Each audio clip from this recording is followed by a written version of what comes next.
I have had a blast with the ECX amp series of vehicles since they first come out. They're fast, they're durable, they can take pretty much anything you throw at it, they're waterproof, but there comes a time where you may want to go a little bit faster. And what I'm going to show you here today is how to upgrade the motor and speed controller in the amp Buggy to the Dynamite Tazer Twin. Now what's cool about this is it's a two-in-one solution. It is both a brushless motor system and an electronic speed controller all in one. Now with the ECX amp, it actually comes with what's called a two-in-one electronic speed controller and receiver. So that being said, I can't just swap this and put it in the car and have it good to go. I need to install a receiver. The good news is there's a simple solution here. ECX has a 4-channel receiver. Part number on it is ECX 13003. We'll link it down below for you. And you can install this with the Tazer Twin, bind it to your transmitter that comes with the car, and you'll be ready to go. So we're going to show you those steps right now. First things first is we need to be able to work on our car, and for that I do have one of the Dynamite ECX startup tool sets. It has everything that you need right in the box to get you up and running. Now the 3 sizes we're going to need are going to be a 7mm nut driver, and that's actually what I have in the ratcheting handle right now. We're going to need a 1.5mm Allen wrench. That'll be to remove the motor plate. The motor gear cover. And then we'll also need the Phillips head screws to remove the motor. The 1.5mm will also be used to remove the pinion gear on here.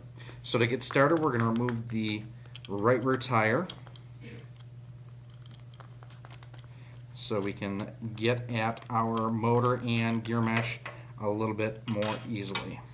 What I can also do is take the tire off, put it underneath the chassis. I now have a car stand to work on here too. Got the 1.5mm in. There are 3 screws that hold on the gear cover. Pop that off there.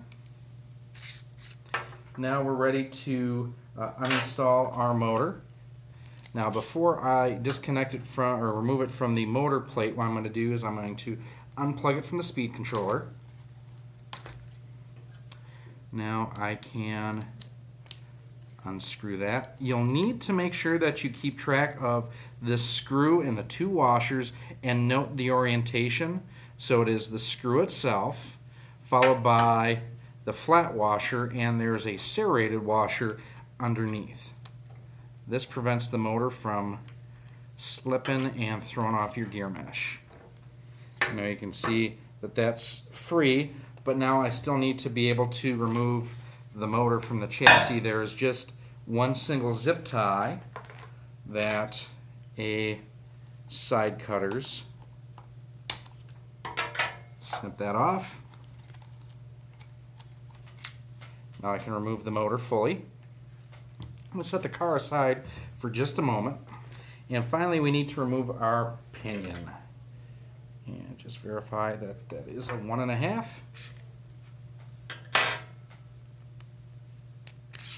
I mean, here you can see how easy this tool set makes wrenching on your car. Pinion's off. You can set your motor aside for a spare in the event that you want to throw it back in.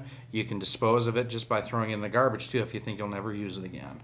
We're going to set it off to the side. Next, open up the box. And here is our 2-in-1 speed controller motor. And this is everything right in here. You've got your battery leads here. You've got your power switch, and you have your lead that will go to your receiver.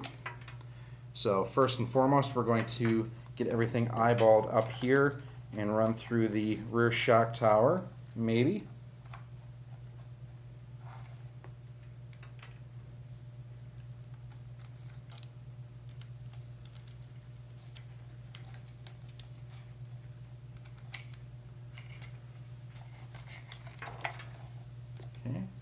And now at this point, I can install the motor to the motor plate.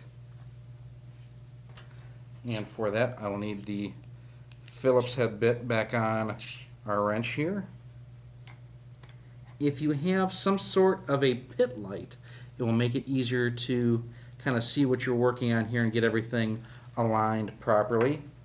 Now, one thing you may find it easier to get everything lined up here if you stand the car on its end kind of like this, just to get a better view of your motor screws. Don't tighten them down all the way yet, because what we need to do is we'll need to put our pinion on and make sure our gear mesh is good.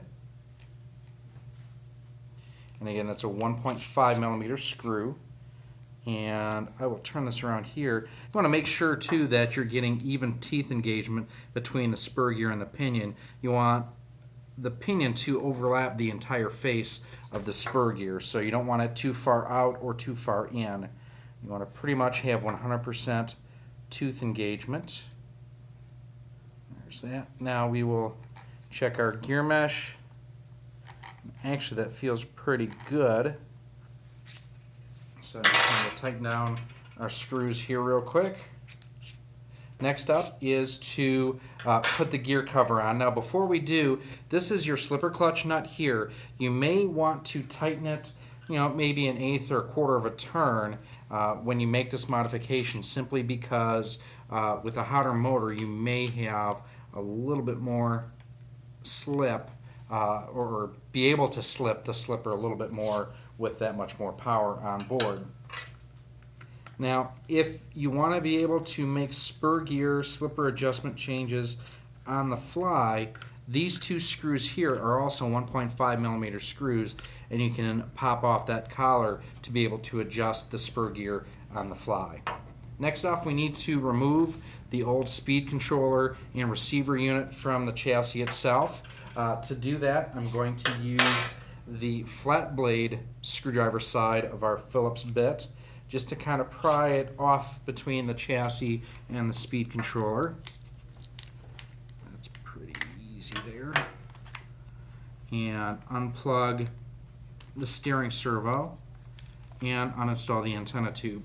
Now you can set this aside for use later on down the road in another vehicle, keep it as a backup or a spare, whatever you'd prefer. Now, before putting the receiver on the chassis, you will probably want to clean this up with some like some Magnum Force from Dynamite or other solvent, just to get some of the gook and garbage off of the chassis. For this example, I'm not really too worried about it, so I'm not going to do that step here, but that is something you will want to do. Now, I do have my new receiver here. I do have double-sided tape already installed on the backing peeled off, and I'm going to install it with the antenna going towards the front so that I can still use the existing antenna tube holder. I'm also going to install it on the chassis a little bit further out from the battery tunnel. That way I don't need to worry about being able to get to that button, which I will explain why I will need to do that in a little bit. Slide the antenna tube over the antenna and into place. And then plug the servo into channel 1 is steering, channel 2 is throttle. We're nearly complete here. I'm going to slide the battery terminal through the upper hole in the shock tower and the other lead through the bottom. Now, one thing I can do is I can use wire ties to bundle this up. I can also use one of the bits that I have here to kind of coil it up, very similar to how the servo lead is coiled up. And I'll just keep things a little bit neater. You can use a heat gun when you're done doing this to kind of help maintain the coil, essentially.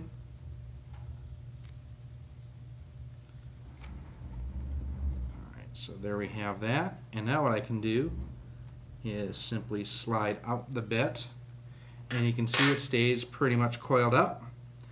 Plug that into channel 1. Now the last thing that we need to do here before we're ready to pair our new speed controller and receiver to our radio is we're going to put the rear tire back on. As you tighten this down, make sure you don't over tighten and pinch the bearings basically in the rear hub carrier. You want it to be able to spin freely. If you bind that up, you'll cause excess friction. Also, one other thing before I go to run this the first time, I will need to get some double-sided tape and find somewhere to mount the switch. That will probably be the location. Otherwise, I can actually go a little bit further in on the gearbox there. All right, now we are ready to pair or bind our receiver to our transmitter. To do that, we've got the stock transmitter that this system comes with. You'll need the transmitter in the off position. I'm going to set that aside for now. Plug your battery into the Tazer Twin, and as you turn on the switch, you hold down the button on the receiver right here. Now, one other thing, I lost my car stand with the tire. I've got the box here, so I'm going to take that just in case the motor engages while we're doing the setup here. So I'm going to hold that button down. So the light on the receiver is now flashing rapidly. At this point, I can turn on the transmitter, and within a few seconds, there you can see it paired. The trim is a little bit off on the steering. Now, just something I didn't have the steering trimmed up to begin with, but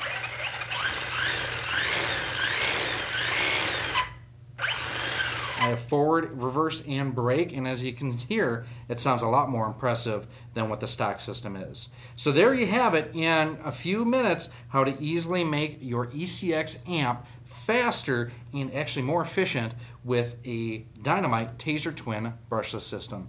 Thank you all for watching. We'll see you soon.